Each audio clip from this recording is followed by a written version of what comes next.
Okay, so this is lecture 4 on vectors और last lecture में हम लोगों ने मल्टीप्लिकेशन ऑफ वेक्टर्स कंप्लीट कर लिया था. So this lecture is about the addition of vectors. Okay, तो बिफोर स्टार्टिंग एडिशन हम बात करते हैं what a resultant vector is. Resultant vector, so the definition says that it is that vector which when replaced in place of a combination will continue to give same performance. इसका मतलब है अगर बहुत सारे कॉम्बिनेशन ऑफ वेक्टर्स हैं, अगर हम सबको हटा के कोई एक वेक्टर लगा दें तो जो पहले वो काम कॉम्बिनेशन कर रहा था ये सिंगल वेक्टर भी वही काम करेगा. जैसे क्लास 10th में हम लोगों ने इक्विवेलेंट रेजिस्टेंस पढ़ा था, राइट? तो इक्विवेलेंट रेजिस्टेंस क्या होता था कि अगर हम बहुत सारे ऐसे रेजिस्टर्स लगे हुए हैं उनको रिप्लेस कर दें बाय अ सिंगल रेजिस्टर तो वो वही काम करेगा. It's just the same. तो देखो इधर फॉर एग्जाम्पल इधर 3 न्यूटन की फोर्स लग रही है इस डायरेक्शन में और ऑपोजिट डायरेक्शन में 3 न्यूटन की फोर्स लग रही है. तो इसका रिजल्टेंट क्या इस डायरेक्शन में 1 न्यूटन होगा. सिमिलरली अगर इस डायरेक्शन में 2 न्यूटन है और सेम डायरेक्शन में 2 न्यूटन है तो इसको मैं रिप्लेस कर सकती हूँ कि सेम डायरेक्शन में 4 न्यूटन लग रही है. Okay, so this is basically your resultant vector. एक और एग्जाम्पल है, इधर 3 लगाएं इधर 4 लगाएं या फिर इसका रिजल्टेंट 5 लगाएं. It is the same thing. Okay, so this is resultant vector. So now we have methods to find resultant vector. हम 3 methods की बात करेंगे. First is the polygon method, which is a generalized method. ठीक है. Then is triangle law of addition and then parallelogram law of addition. ठीक है. तो जो हम फर्स्ट मेथड पढ़ेंगे पॉलीगन मेथड, जनरलाइज्ड मेथड इसलिए कहते हैं इसे बिकॉज इसमें हम कितने भी वेक्टर्स को ऐड कर सकते हैं, ये उसके लिए रूल है. जबकि जो ट्राइंगल लॉ है और पैरेललोग्राम है इसमें हम बात करते हैं एडिशन ऑफ जस्ट 2 वेक्टर्स. ठीक है, तो हम फर्स्ट स्टार्ट करेंगे पॉलीगन मेथड से. ओके, तो पैरेललोग्राम सॉरी जो पॉलीगन मेथड है उसका स्टेटमेंट क्या बोलता है. It states that the vector to be added are arranged in such a way that head of first vector coincides with the tail of second vector. मतलब ये पहला vector है हेड, इसका किससे कोइंसाइड करेगा, tail of the other vector. ठीक है, whose head coincides with the third, मतलब थर्ड टेल. इस तरीके से मतलब आप बेसिकली ऐड कैसे कर रहे हो इन चीज़ों को, इस तरीके से ये हेड फिर tail head tail head tail head and so on. ठीक है, इस तरीके से आप अरेंज कर रहे हो. उसके बाद then the single vector which is drawn from the tail of first vector to the head of the last gives the resultant vector. अब इसका मतलब क्या हुआ, स्टेटमेंट में थोड़ा डिफिकल्ट लगता है समझने में. सपोज ये वेक्टर लिया मैंने, एक वेक्टर, ये मैंने दूसरा वेक्टर लिया, तो इनका रिजल्टेंट क्या होगा. अगर मैं ऐसा वेक्टर बनाऊं जो इस तरीके से ऑपोजिट डायरेक्शन में हो तो ये आपका क्या हो जाएगा, रिजल्टेंट वेक्टर. अभी आगे हम एग्जाम्पल्स करेंगे तो एकदम क्लियर हो जाएगा. तो सपोज ये वाला एग्जाम्पल है. ठीक है, इसमें हमें ABC अलग अलग वेक्टर्स दिए गए हैं. अब हमें अरेंज कैसे करना है, इन वेक्टर्स को आप उठा के पैरेलली एक प्लेन में कहीं पे भी शिफ्ट कर सकते हो. जैसे सपोज कोई ऐसा वेक्टर है, इसको अगर उठाकर मैं यहाँ पर भी लिख दूँ तो ये वेक्टर सेम ही रहेगा. ठीक है, सेम डायरेक्शन में पॉइंट करना है, उसका लेंथ सेम रखना है. तो वेक्टर्स को देखो कैसे अरेंज करना है, उठाकर दूसरी जगह रख देना है बस, सेम प्लेन में और सेम डायरेक्शन में. तो सपोज ये ए वेक्टर है, इसको इस तरीके से अरेंज कर दिया. ठीक है, फिर बी वेक्टर को कैसे करोगे, सच दैट फर्स्ट का हेड और बी का टेल कोइंसाइड करें. ठीक है, और बी और सी को कैसे अरेंज करोगे, इन द सिमिलर मैनर. देखो बी का डायरेक्शन ऐसा है कि इसको उठाकर एकदम इधर रख दिया है. ये देखो ये बी वेक्टर था, यहाँ पर बी वेक्टर है, सेम लेंथ सेम डायरेक्शन. ठीक है, सी वेक्टर इस तरीके से. तो स्टेटमेंट क्या बोलता है, अगर वो जो रिजल्टेंट वेक्टर है वो कैसे बनता है, फर्स्ट वेक्टर और लास्ट वेक्टर को इस तरीके से ज्वाइन करके. मतलब फर्स्ट वेक्टर में उसकी टेल कोइंसाइड हो रही है और लास्ट वेक्टर के साथ हेड कोइंसाइड हो रहा है. बेसिकली अगर इसे इस तरीके से देखो कि सब एक डायरेक्शन में चल रहे थे तो जो रिजल्टेंट वेक्टर होगा वो ऑपोजिट डायरेक्शन में आ जाएगा. That's it. ठीक है, तो इस चीज़ को हम लिखेंगे कैसे, if this is your R then vector A plus vector B plus vector C gives you vector R. Is that clear. एक और एग्जाम्पल कर लेते हैं. ये आपके 4 वेक्टर्स गिवन है. ठीक है, तो देखो A वेक्टर को यहाँ पर लिखा है, A vector. Okay, then B vector है ये, फिर सी वेक्टर एंड फिर D vector, vector D. Okay, तो अब क्या किया है, हेड और टेल को कोइंसाइड करते हुए जोड़ा है। तो जो आपका लास्ट वेक्टर होगा उसका क्या होना चाहिए, ऑपोजिट होना चाहिए, मतलब वो फर्स्ट वेक्टर के टेल से कोइंसाइड करेगा और लास्ट वेक्टर के हेड से। तो ये क्या हो जाएगा, रिजल्टेंट आर। ठीक है, तो इसको मैं क्या बोलूंगी, that A plus B plus C plus D is equals to R. ठीक है, अब इस ऑर्डर में कंफ्यूजन ना हो इसलिए हम कुछ न्यूमेरिकल्स प्रैक्टिस करते हैं, क्वेश्चन प्रैक्टिस करते हैं। सपोज आपके पास ये वाला एग्जाम्पल है, ठीक है, ए इस डायरेक्शन में, बी इस डायरेक्शन में, सी ऑपोजिट है एंड डी इस डायरेक्शन में। तो जो सेम डायरेक्शन में है ना वो तो आपके एलएचएस में आ जाएंगे, तो मैं लिख सकती हूँ A plus B plus D gives you vector C. क्या देखो ये करेक्ट है, क्योंकि ए बी और सी, बी और ए का भी टेल और हेड था, ए और बी का भी टेल और हेड था। ठीक है, लेकिन सी का क्या है, सी का हेड हेड इधर है और टेल टेल इधर है, इसका मतलब ये ही रिजल्टेंट वेक्टर होगा। ठीक है, सिमिलरली अगर हम इस क्वेश्चन में देखें तो देखो ये इधर जा रहा है, फिर ये इधर जा रहा है, मतलब सेम डायरेक्शन, वाई ऑपोजिट में जा रहा है, तो वाई क्या हो जाएगा, इसका रिजल्टेंट वेक्टर हो जाएगा। तो vector Y is equals to vector X plus vector Z, इस तरीके से लिखेंगे। ठीक है, तो इस लॉ को यूज करते हुए कुछ क्वेश्चंस करते हैं। Find displacement if an object moves 3 metre east and 4 metre north. तो देखो डायरेक्शन वाले क्वेश्चंस करने के लिए डायरेक्शंस क्लियर होनी चाहिए। तो ये होती है आपकी ईस्ट डायरेक्शन, ये वेस्ट, ये नॉर्थ, ये साउथ। ठीक है, जो नॉर्थ और ईस्ट के जस्ट मिड में होगा यानी 45 डिग्री, उससे बोलेंगे नॉर्थ ईस्ट। उसी तरीके से ये हो जाएगा नॉर्थ वेस्ट, ये साउथ वेस्ट, ये हो जाएगा south east. Is that clear? तो ये आपकी डायरेक्शंस है। ओके, तो अब क्वेश्चन करते हैं। ऑब्जेक्ट मूव्स 3 मीटर ईस्ट, मतलब ये 3 मीटर चला, एंड उसके बाद 4 मीटर नॉर्थ यानी ये 4 मीटर चला। तो डायरेक्शन हम इसी तरीके से रखेंगे, ये डायरेक्शन और ये वेक्टर की डायरेक्शन। तो पॉलीगॉन लॉ क्या बोलता है कि उसके ऑपोजिट में, मतलब ये जो होगा ये आपका रिजल्टेंट वेक्टर होगा। ठीक है, तो रिजल्टेंट तो ऑब्वियसली हम पाइथागोरस थ्योरम से निकालेंगे, which will be 5 metre. And अगर मैं डायरेक्शन पूछती हूँ तो देखो ये एरो इस डायरेक्शन में जा रहा है, यानी कौन सी डायरेक्शन है ये, north east. Is that clear? Okay, next question. Find displacement if an object moves 4 metre east, then 4 metre north and then 4 metre west. ठीक है, तो ये गया है 4 मीटर ईस्ट यानी इस तरीके से, देन 4 मीटर नॉर्थ ऊपर एंड देन 4 मीटर वेस्ट यानी पीछे। तो रिजल्टेंट क्या हो जाएगा इसका, ये है ना ऑपोजिट डायरेक्शन में। तो इधर देखो ये एक रेक्टेंगल फॉर्म कर रहा है, तो इसका लेंथ तो ऑब्वियसली वुड बी 5 और इसका डायरेक्शन क्या है, ऊपर साइड यानी नॉर्थ। तो मैं बोल सकती हूँ 4 मीटर नॉर्थ आंसर। ठीक है, तो देखो लास्ट दो क्वेश्चंस जो हमने किए उसमें तो आपने डायरेक्शन इजीली निकाल दिया था और मैग्नीट्यूड भी इजीली निकाल दिया था, क्योंकि एक पाइथागोरस थ्योरम से हो रहा था, एक रेक्टेंगल वाली चीज़ से हो रहा था।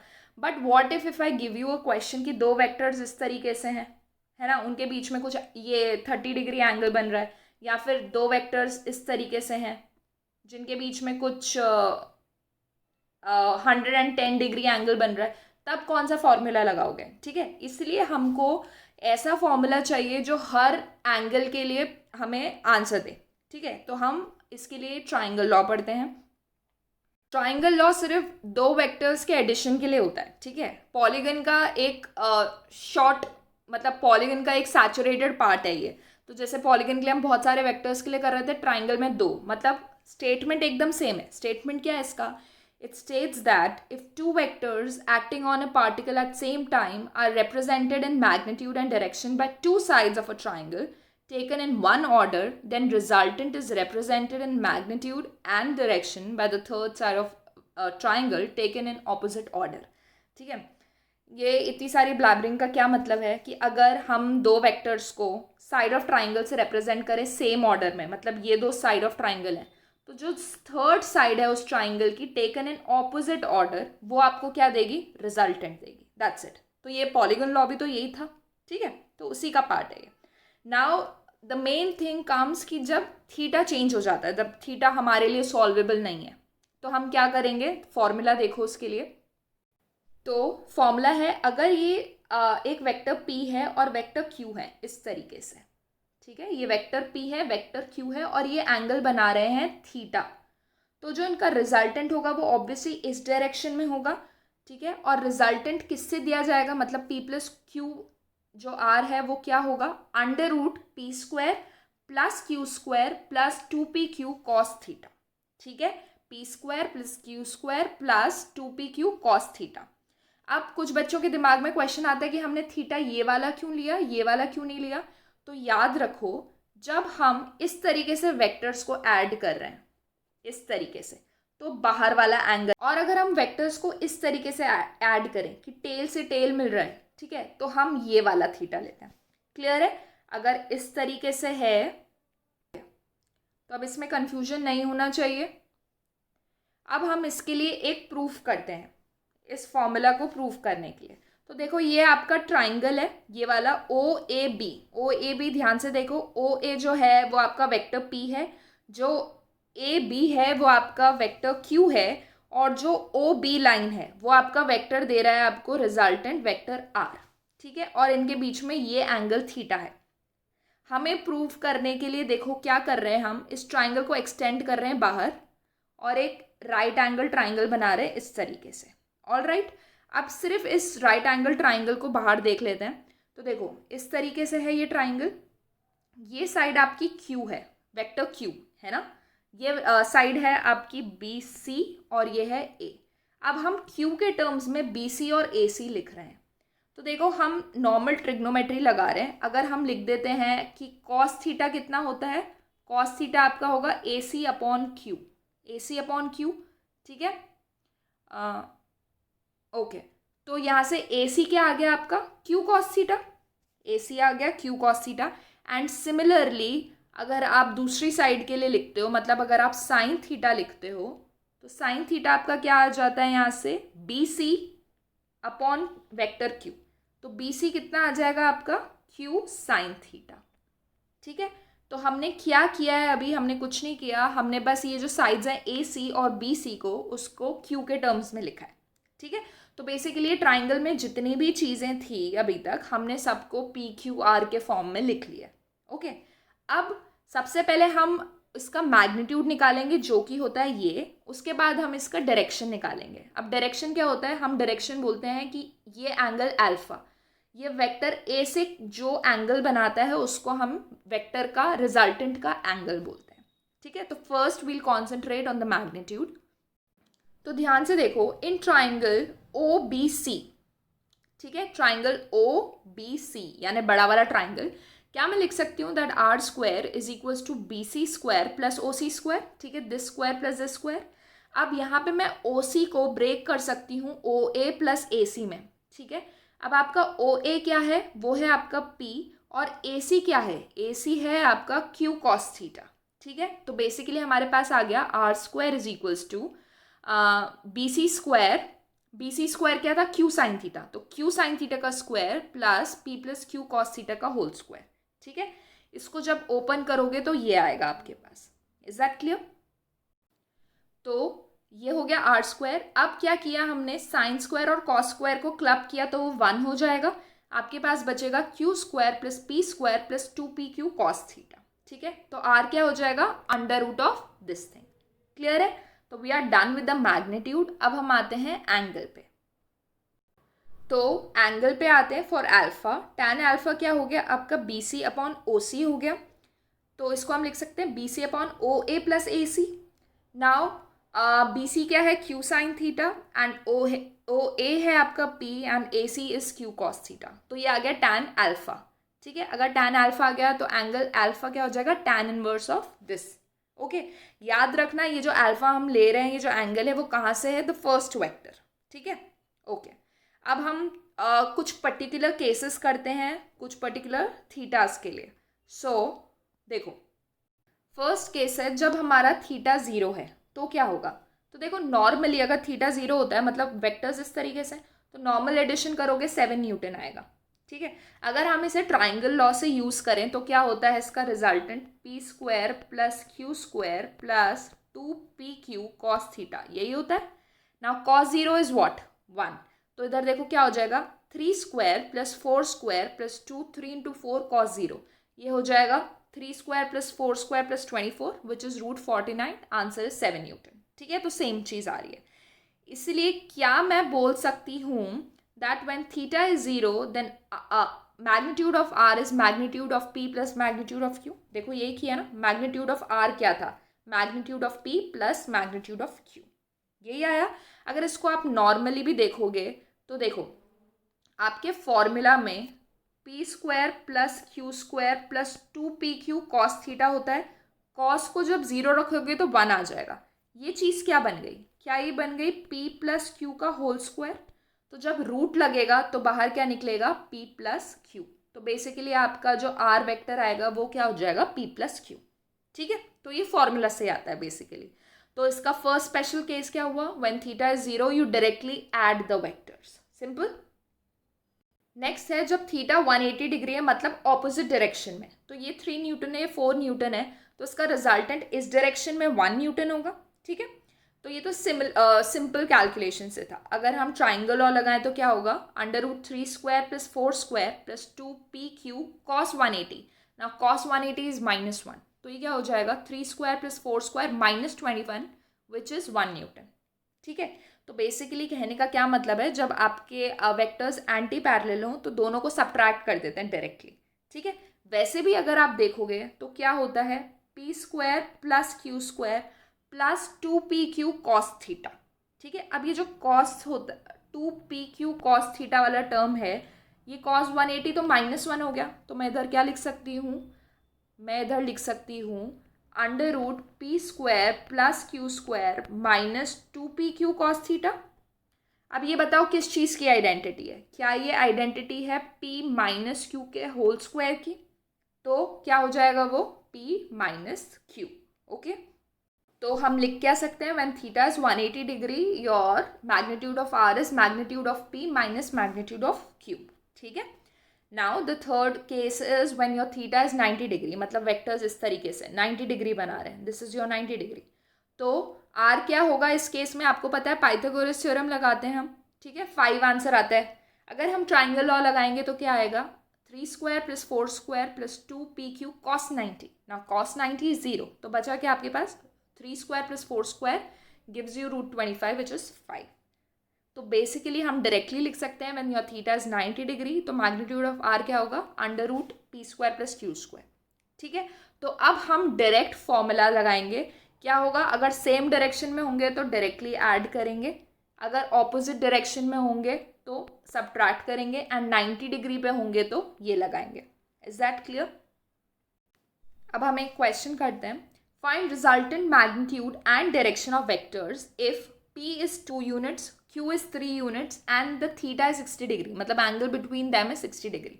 तो इस तरीके से होगा, ये 2 ये 3 और इनके बीच में जो एंगल है वो इस तरीके से होता है ना, बाहर वाला एंगल। ठीक है, तो वो क्या हो गया 60 डिग्री। तो डायरेक्ट फॉर्मूला लगाओ ज़रा, 2 square plus 3 square plus 2 2 3 cos 60 degree. cos 60 degree क्या होता है, हाफ। ठीक है, तो जब सॉल्व करोगे यू विल गेट √19। तो ये क्या हो गया, ये तो हो गया आपका मैग्नीट्यूड। अब हम डायरेक्शन निकालेंगे, तो tan अल्फा का फॉर्मूला क्या होता है, q sin theta upon p plus Q cos theta, यानी 3 sin 60 degree upon 2 plus 3 cos 60 degree. इसको सॉल्व करोगे, सारे वैल्यूज पुट करोगे तो ये मिलेगा आपको।